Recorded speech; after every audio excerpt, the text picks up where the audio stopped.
오늘 계례사랑 복지해서 귀한 시간을 내주셔가지고 귀한 여러분들을 모시고 제가 미약하지만은 네 마디 하겠습니다. 다 아시다시피 지금 세계는 정보화 시대고 세계화 시대입니다. 가정이든 기업이든 학교든 국가든 간에 혼자서 홀로 살 수 있는 세상이 아니고 더불어 정보를 공유하고 남이 어떻게 살고 있는가 하는 것을 서로 공유하면서 살아야 된다. 그래야 성공할 수 있다. 여러분께서 주로 이제 땅에서 사시니까 육지는 잘 아시는데 이 바다에 대해서 잘 모를 것 같아서 제가 오늘은 바다에 대한 이 모든 것을 바다가 왜 중요하고 바다에 뭐가 있고 바다가 무슨 역할을 하는가 하는 것을 제가 한 40년 정도 바다 생활을 했습니다. 그래서 경험을 바탕으로 여러분들에게 얘기를 할까 생각합니다.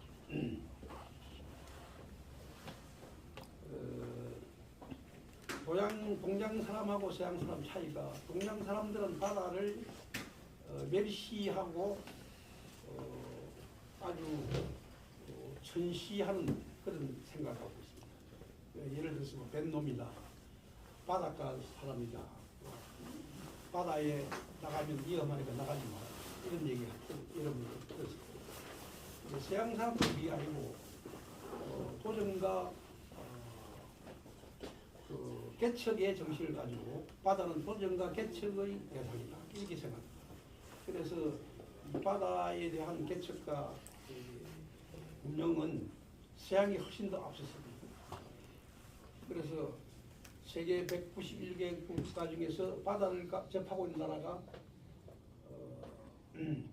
29개 나라를 빼고는 전부 다 바다를 끼고 있는 나라들입니다. 바다를 끼고 있는 나라들이 다 선진국이고 강대국이고 부유한 국가들입니다. 그만큼 바다가 인류에게 주는 여러 가지 혜택이 많다 이렇게 생각합니다.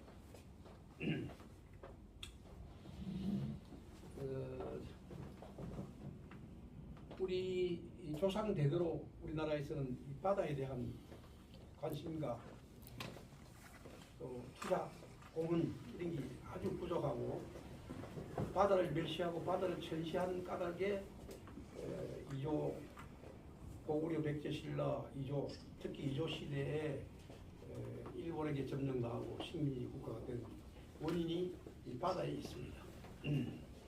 그래서 어리석은 자는 자기 경험에서 배우고 현명한 자는 타인의 경험에서 배운다 이런 말이 있습니다. 그래서 우리가 왜 지금까지 못 살았는가? 지금은 잘 살고 있습니다. 과거에 잘 못 살았는가? 또 식민지 국가가 됐는가 하는 것을 반성할 필요가 있다. 그런 차원에서 교훈적인 차원에서 제가 말씀을 드릴까 싶습니다. 한마디로 말씀드려서 바다는 보배입니다. 보배. 전 지구의 71%가 바다고 29%가 육지입니다. 우리 사람도 인체 물이 71%입니다. 어머니들이 아기를 잉태하면 아기도 마찬가지로 71%가 물입니다. 그만큼 물과 인체는 영향이 직간접적 영향이 있다. 바다는 생명의 근원입니다. 바다에는 30여만 종의 생물이 살고 있습니다.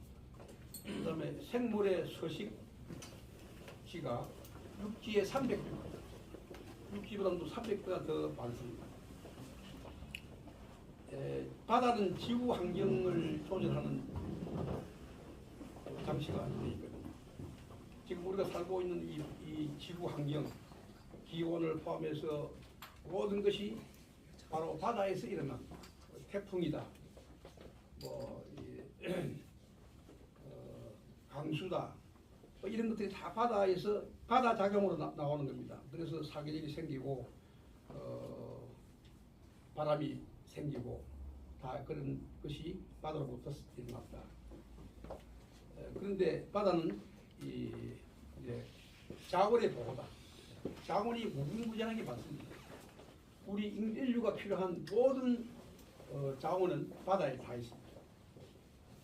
구리, 니켈, 망강, 뭐 탕그스텐 이런 금속을 포함해서 금, 은, 소금, 바다에 있는 소금이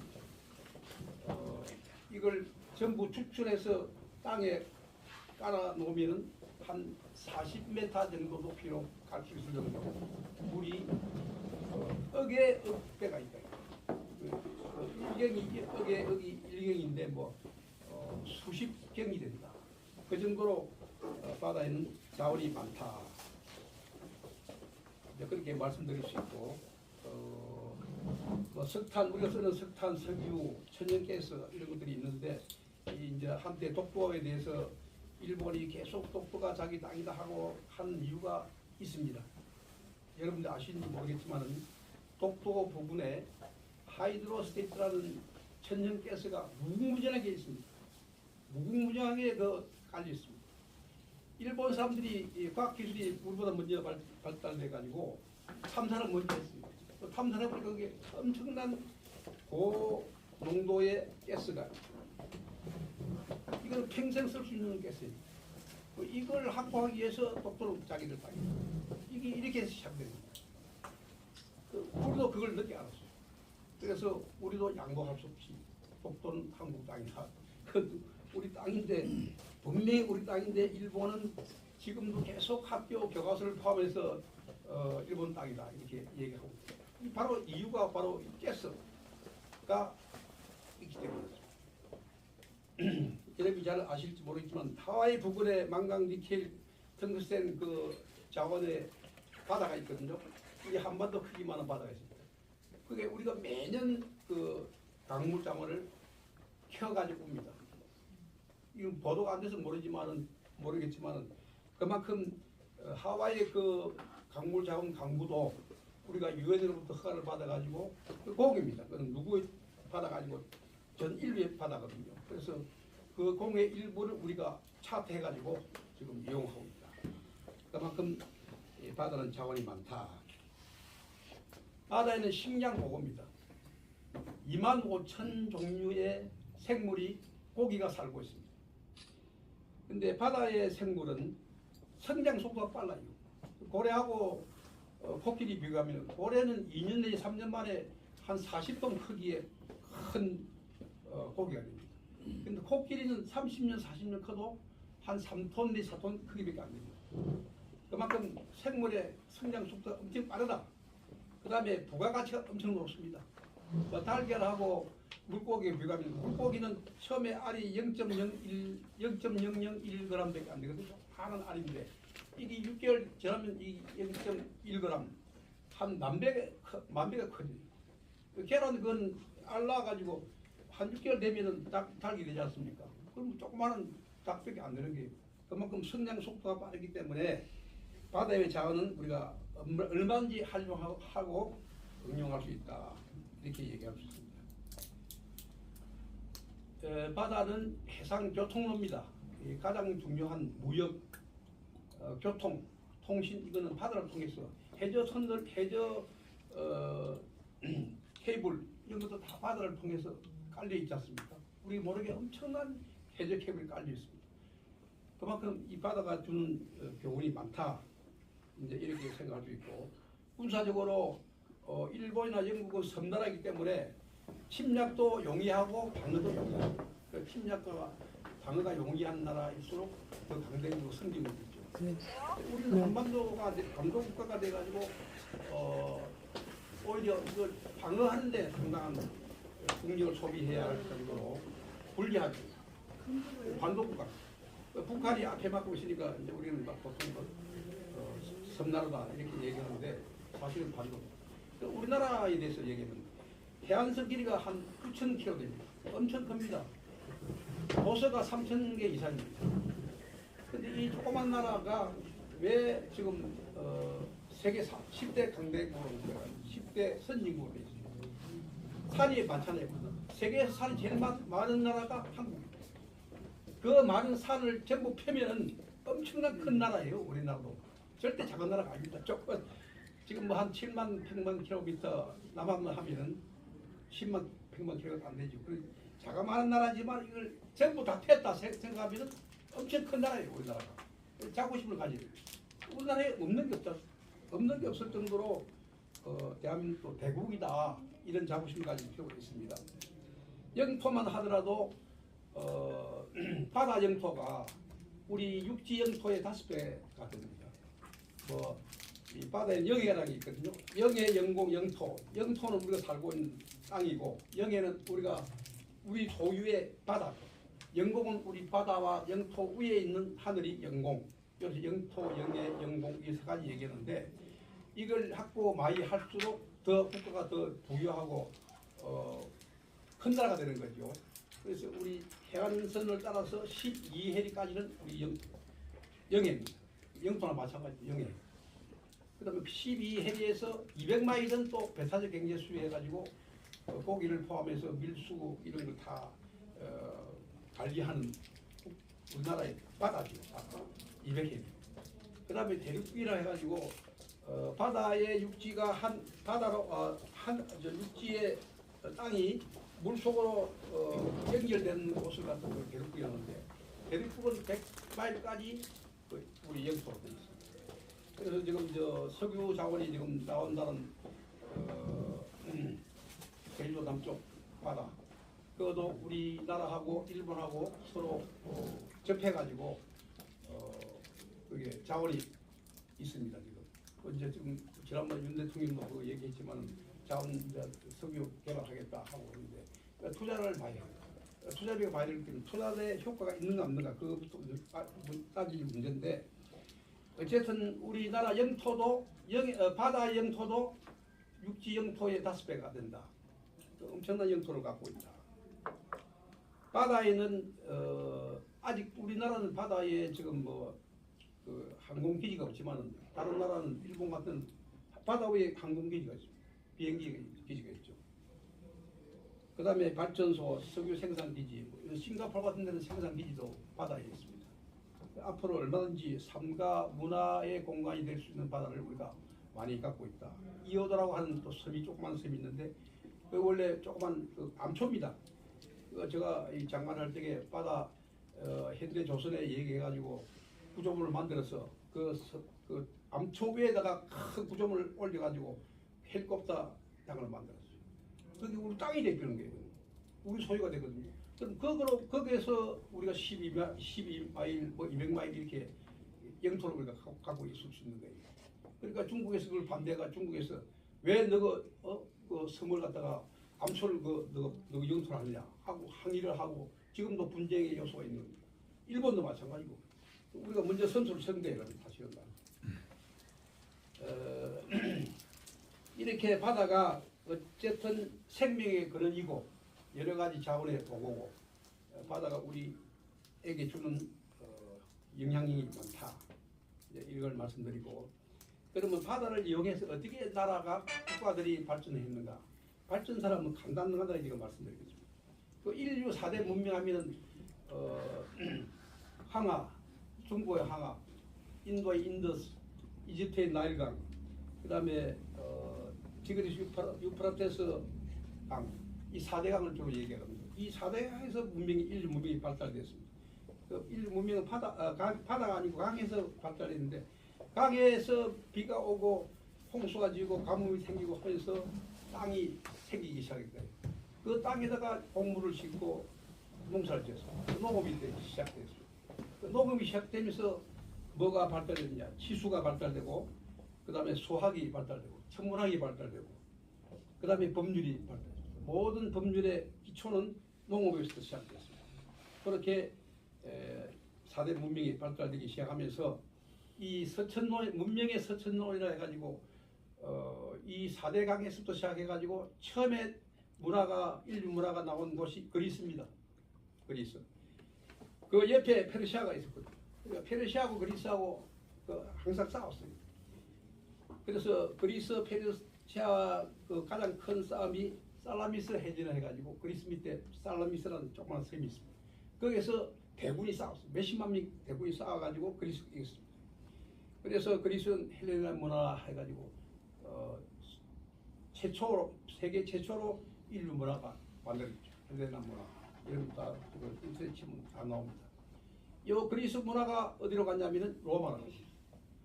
로마는 로마 제국이 이제 뭐한 천년 일이 안 갔습니까? 그 당시 로마에 적대한 나라가 하나 있었어요. 지금 이제 튜니시라고 하는데 그 당시는 이제 그 카르타고라 해가지고 카르타고는 불타고 있는 거 그런 영화를 여러분 봤을 거예요. 그 북아프리카 북쪽에 있는 나라인데 그 당시에 엄청 그 강한 나라였습니다. 그 민족의 피부는 혼혈입니다. 백인도 있고 흑인도 있고. 근데 이제 대부분 흑인이죠. 그때 유명한 하니발이라는 장군이 나타나가지고 로마 공격을 했죠. 그래서 로마하고 카르타고 싸워가지고 3차 대전을 했는데 결국은 다 졌습니다. 카르타고. 그래서 카르타고는 불타고 완전히 다 없애버렸어요. 로마에서. 완전히 멸망시켰습니다. 지금은 카르타고 민족 자체가 없습니다. 로마가 이제 세계를 제패하면서 해양력이 커졌는데 그리고 나서 그 이슬람교가 있는 오스만 투르크 터키죠. 오스만 투르크 제국이 또 생겼거든요. 이 오스만 투르크 제국이 북아프리카, 아메리카, 아시아, 그다음에 유럽 3대 대륙을 전부 점령한 건 아니지만 조금씩 점령해가지고 3대 대륙을 장악을 했습니다. 그리고 이제 이 오스만 터키 제국이 저도 가서 박물관을 가봤는데 남극이 옛날에 없었대요. 그리고 없는 게 남극이 지금처럼 남극이 있는 게 아니고 그 당시는 육지였단 말이죠. 근데 어느 순간에 육지가 떨어져 나가서 남극이 됐어요. 거기 이제 그걸 증명하는 그 해도가 있더라고요. 해도를 보여주는데 그 옛날에 해도를 보니까 다연결된 육지라 땅인데 여기 떨어져 나갔어요. 이제 지구 수백 년 전에 이제 지구 변화에 의해서 이렇게 된 건데 그때는 터키가 해양력이 엄청 강했습니다. 그래서 3대 대륙을 지배를 했다. 그 다음에 여러분이 잘 아시다시피 이제 대항해 시대부터 포르투갈 대항해 시대 희망봉을 제일 먼저 발견해가지고 인도양 항로, 그 다음에 브라질을 침략하고 브라질을 점령했습니다. 그 다음에 이어서 스페인이 콜럼버스가 나타나가지고 대서양을 횡단해가지고 큐바, 멕시코, 페루를 점령해서 식민지로 만들었습니다.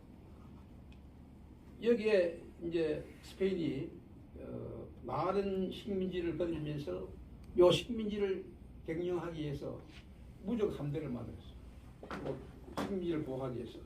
그 당시 식민지에서 가져온 게 주로 은입니다. 금, 은 이런 것을 가져와가지고 국가 축적이 되고 엄청 강한 나라가 되고 부유한 국가가 되죠. 근데 부유한 부를 투자를 하지 않고 이거는 전부 소비하고 쾌락에만 썼어요. 그래서 스페인이 빨리 망하는 이유도 그런 데 있는데 나중에 뭐 나오겠습니다만도 영국이 여기에 시샘을 해가지고 해상교 통로를 교란하고 그 해적선이라는 게 그때 처음 나왔습니다. 영국 해적선이 해적선의 시초입니다. 해적선이 나타나가지고 브라질 남미에서 가져온 금은을 강탈하는 그런 역할을 한 것이 바로 영국의 사경선이라고称해요. 이건 국가가 허가해준 해적선이죠. 말하자면. 그 다음에 발전 나라가 하란입니다. 조그만 나라지만 그 당시에는 이제 스페인, 포르투갈, 하란 이게 전부 한 국가였습니다. 근데 하란이 이제 강력해지면서 바다를 끼고 있는데 척박한 땅만 가고 있습니다. 별로 좋은 땅을 안 가고 있습니다. 척박한 땅만 가고 있으니까 사람들이 전부 바다로 나가죠. 그래서 동인도 회사도 만들고 암스테르담이라고 그 지금 하란의 수도입니다.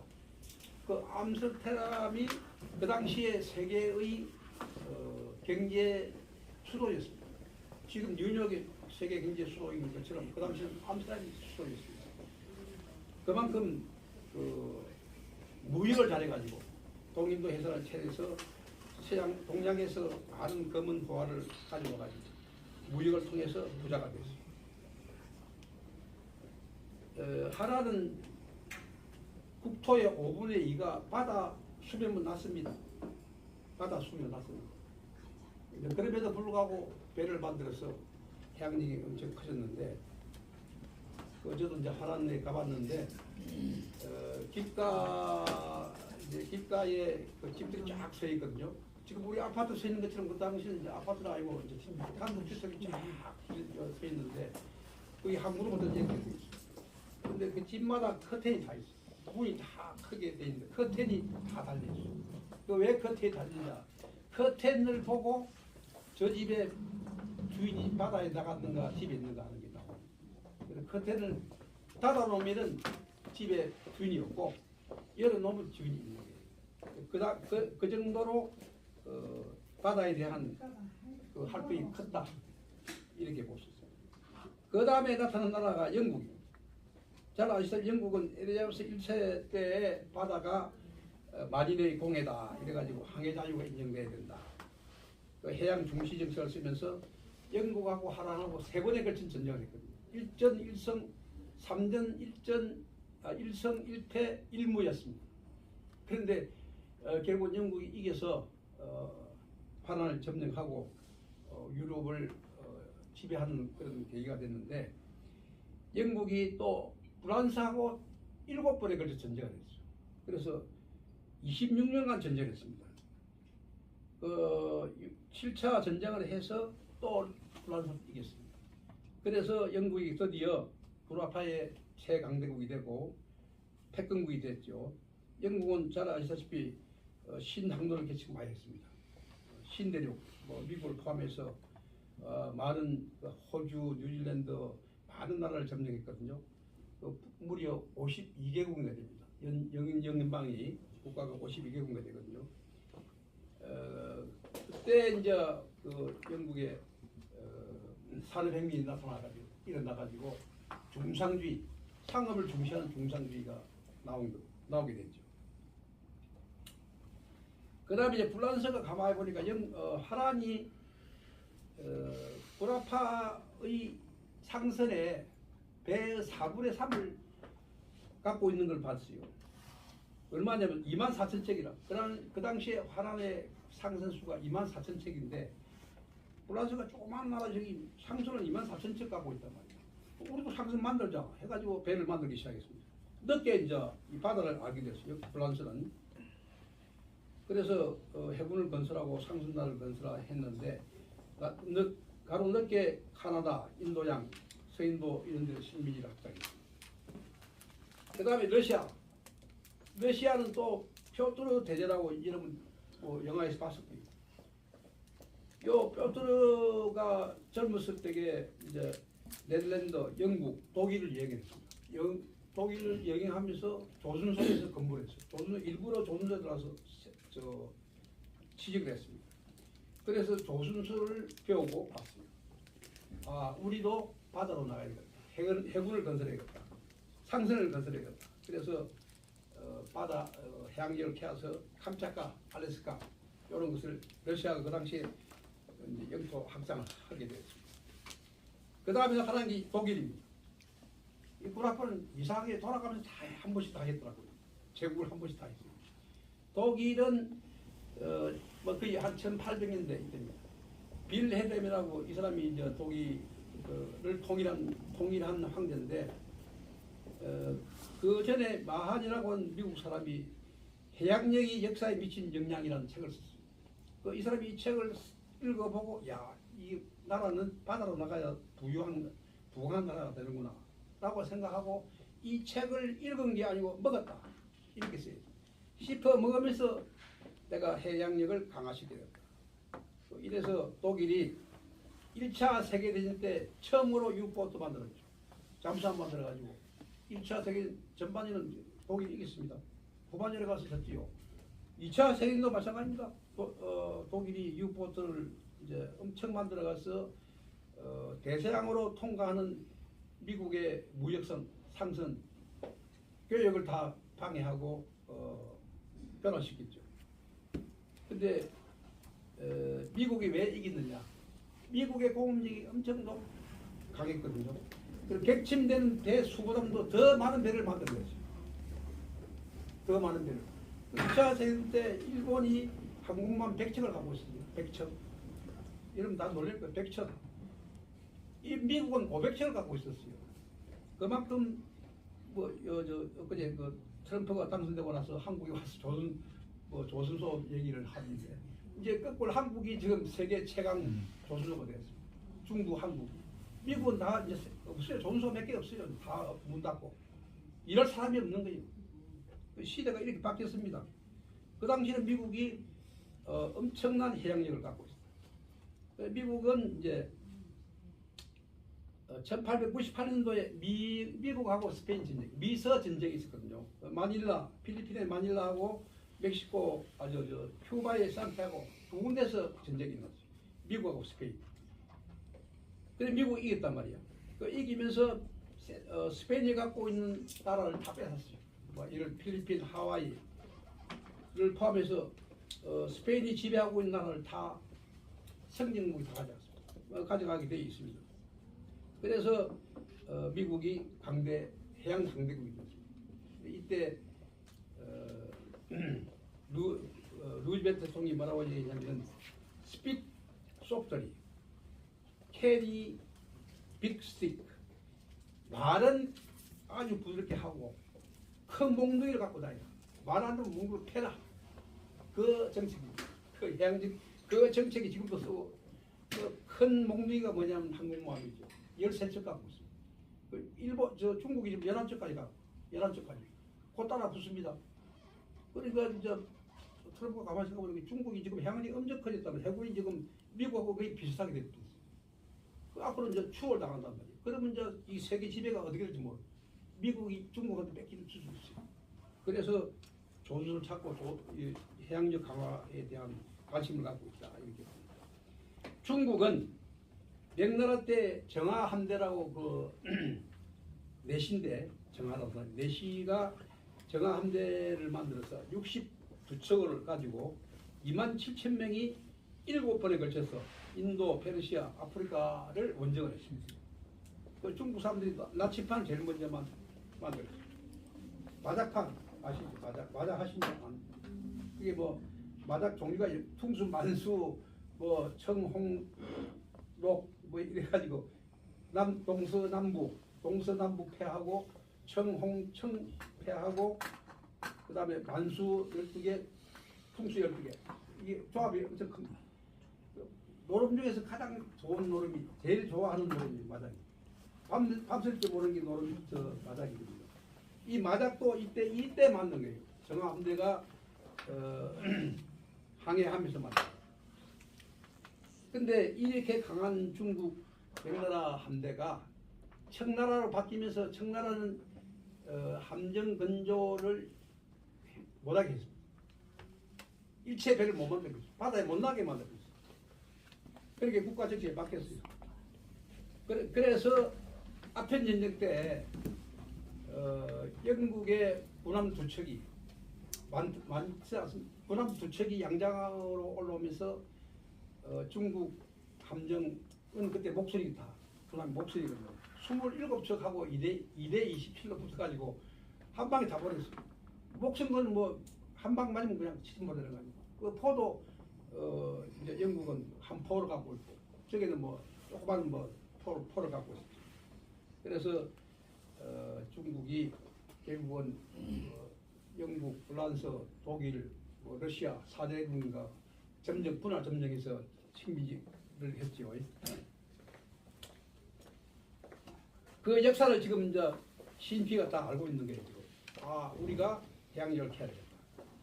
일본은 1853년도에 미국의 페리 흑선단이 도쿄만에서 개방하라, 개항해라 하고 요구했습니다.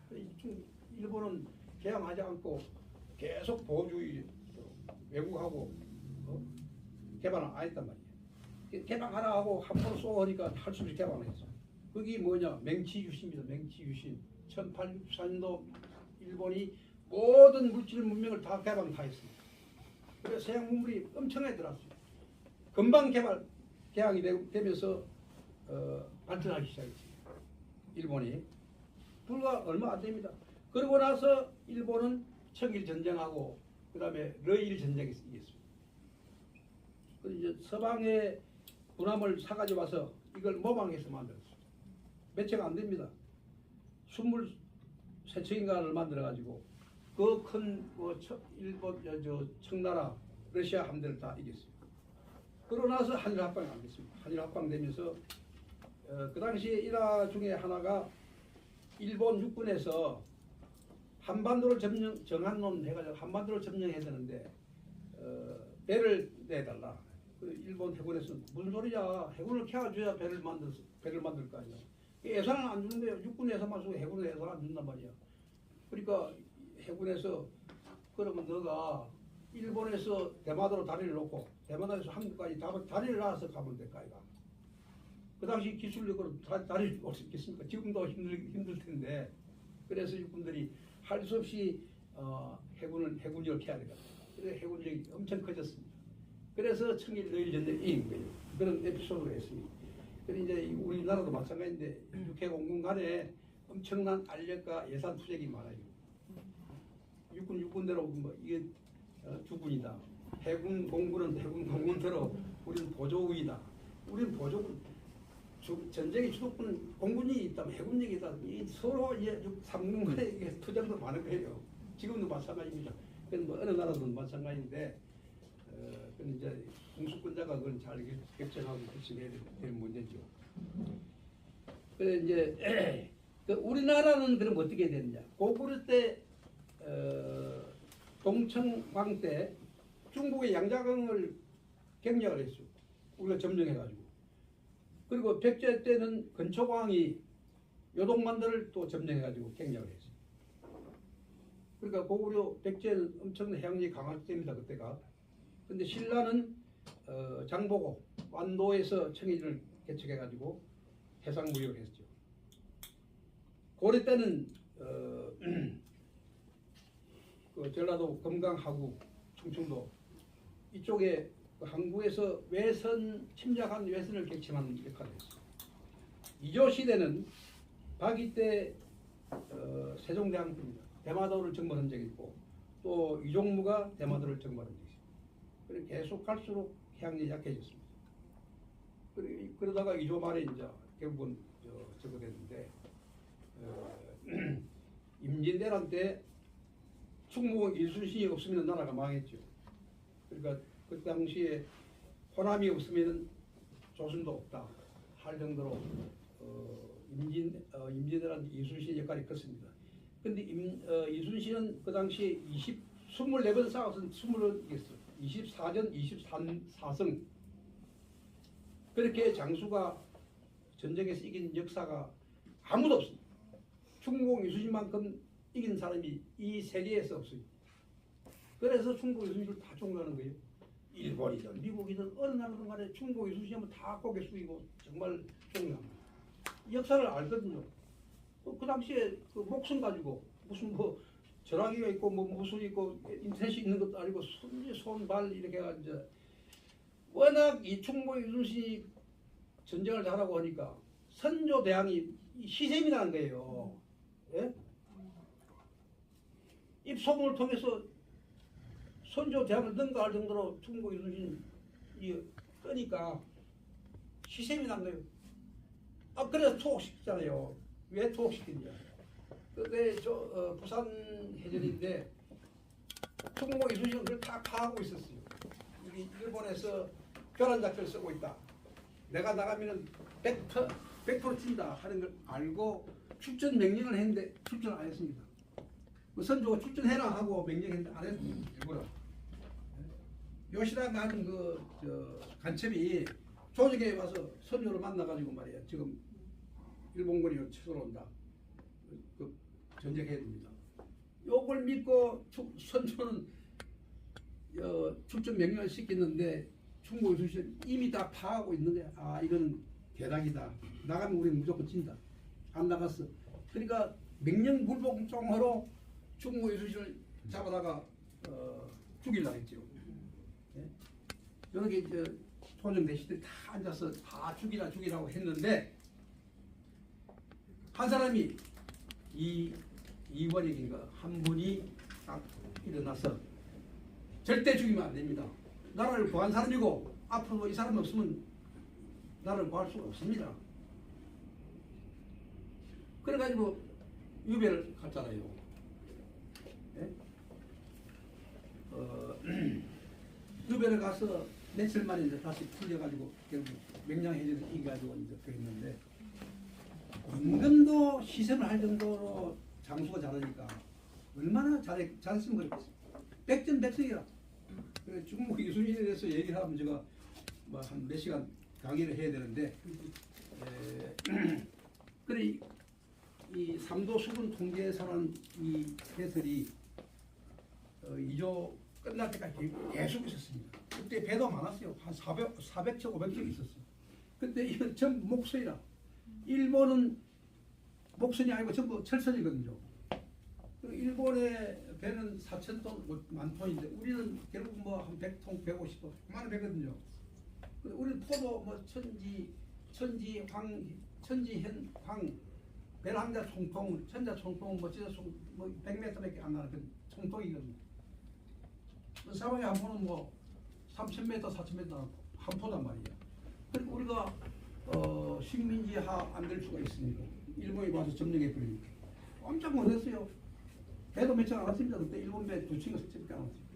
인천에 와서 딱 점령했어요. 근데 왜 그러냐? 그때 조정에서는 세국 정책을 썼고 대공군이 궁도 정책이 뭐냐면은 울릉도, 독도, 무슨 거제도,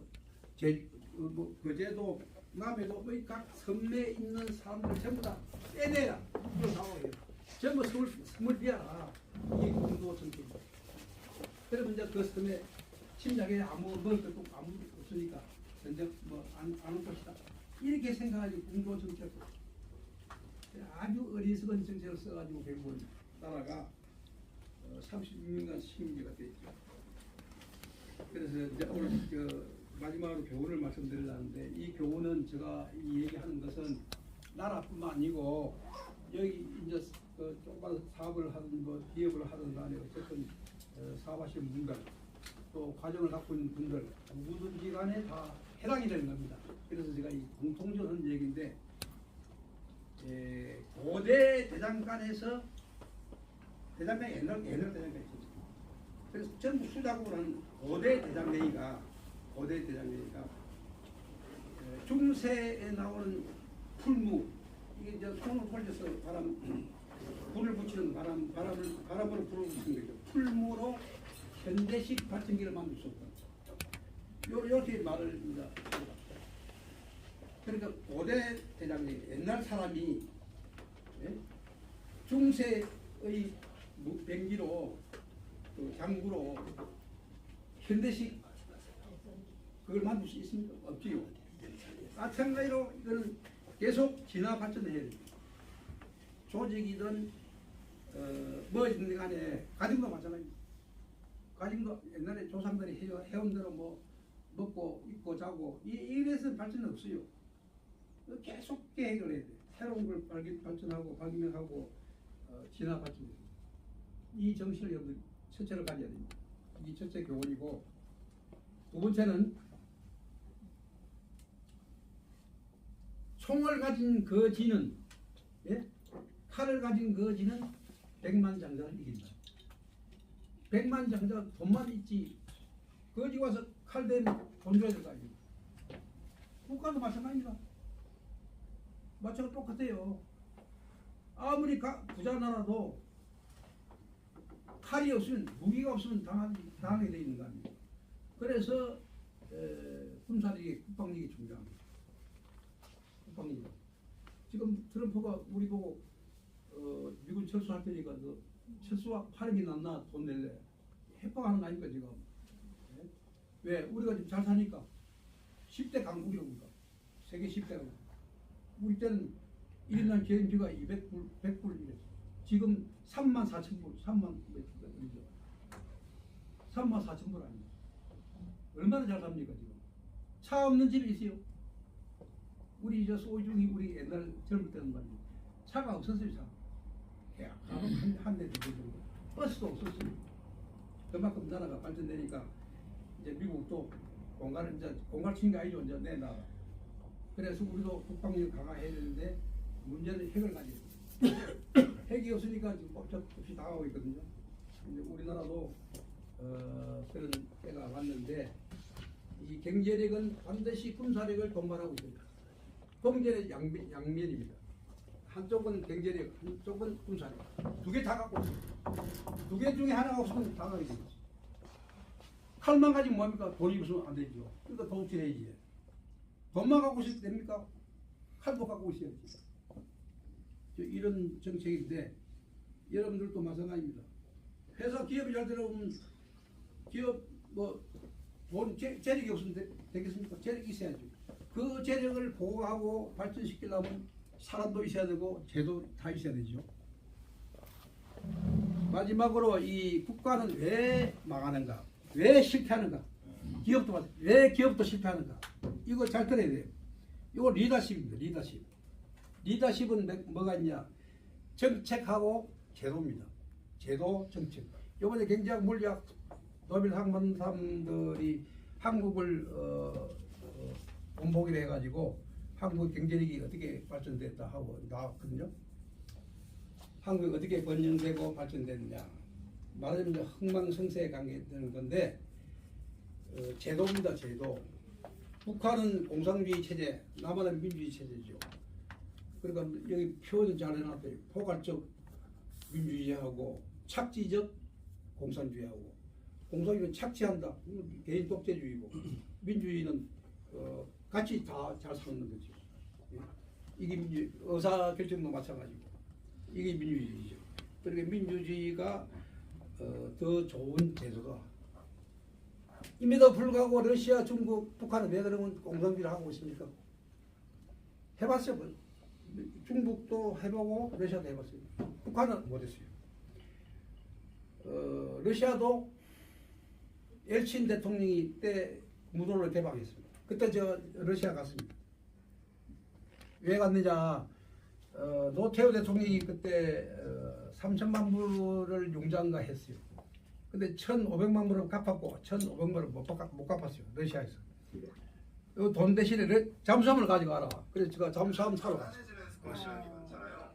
그래 잠수함 사러 갔는데 잠수함이 너무나 노후되고 쓸모가 없더라. 도저히 이거는 가지고 오면 정말 국치에 해당되겠다. 저는 어쨌든 특급 대우를 받고 왔어요. 러시아 가서.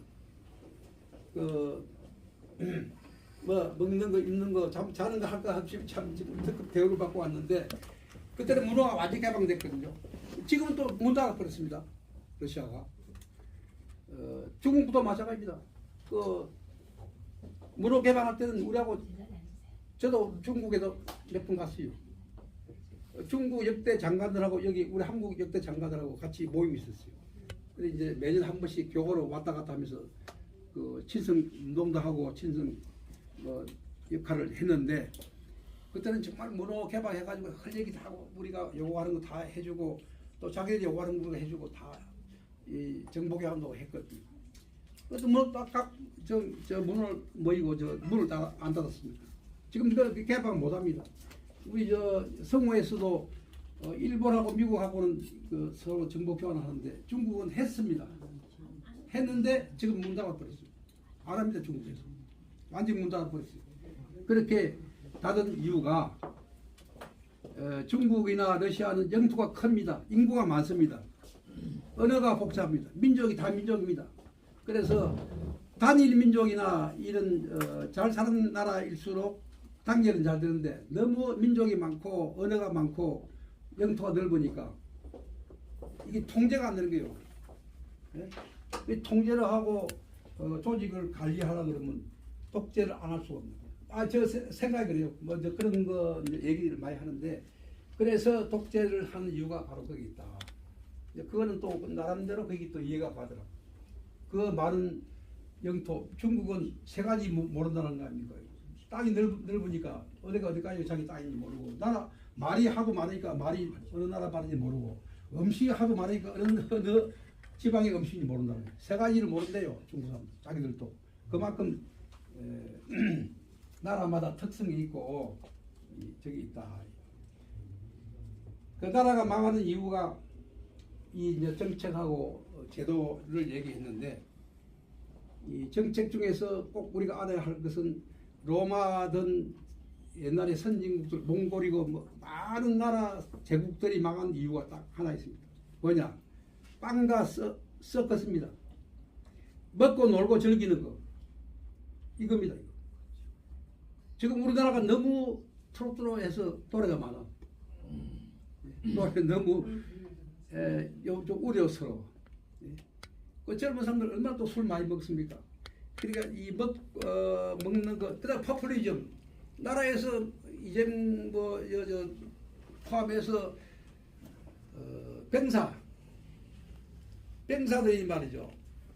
옛날에 4만 원, 5만 원씩 줬거든요 월급. 지금 100만 원 받습니다. 205만 원. 예? 205만 원. 100만 원이요. 아 처음에 100만 원 줬어요. 지금 200만 원 됐습니다. 205만 원. 205만 원입니다. 이거 잘 아시네. 정말 기가 찹니다 이거. 병사가 돈이 없어 돈이 지금 뭐 하겠습니까? 그 주식놀이 하죠. 빵 서커스 쪽으로 가게 돼 있어요. 돈이 생기면은. 안 그렇습니까? 그러니까 정신적으로 노화되고 후진화되는 거죠. 말하자면 이제 자꾸 선전해야 되는데 근무에 불충실하고 그 예의 범절도 없고 명령에 불복종하고 요즘 병사 다루기 힘듭니다. 지금 저도 못 들은 얘기지만 병사는 뭐야 하면 뭐 딱 돌아 뭐라 했습니까? 딱 야 소리도 못 해요. 그러니까 뭐 이수병 예를 들어 뭐 이병장 뭐 나 이름 불려야지 야 하면 딱 돌아서면서 뭐라 했어요? 말 똑똑히 하십시오. 딱 한데 병사들 그래요. 그러니까 기합도 못 줘. 기합 주면 왜 기합 줍니까? 나라가 좀 그래 군대가 되겠습니까? 안 되죠. 그래서 그 이유가 빵과 서커스고 파퓰리즘입니다. 우리가 파퓰리즘에 너무 녹아서 안 됩니다. 그래서 이제 인생은 이 짧은 인생은 해처럼 물처럼 바람처럼 살자 이런 말입니다. 해는 햇빛을 주고 따뜻한 기운도 주고 빛도 주고 그러지 않습니까? 해처럼 살아야 돼. 물처럼 살아. 물은 높은 곳에서 낮은 곳에 흐릅니다. 가다가 막히면 돌아갑니다. 물은 색깔이 없습니다. 그리고 물이 갖고 있는 여러 가지 특성이 있거든요. 9가지가 10가지 있는데 물처럼 살아야 돼. 바람처럼 살아라. 바람은 태풍도 있고 비풍도 있고 서풍도 있고 바람 종류도 많습니다. 그리고 바람처럼 살아 하는 것은 융통성 있게 자기 인생을 살면 좋겠다. 그런 뜻에서 그런 것 같습니다. 해처럼 물처럼 바람처럼 사는 우리 사랑 우리 저 복지 계례 사랑 복지가 되길 바랍니다. 감사합니다.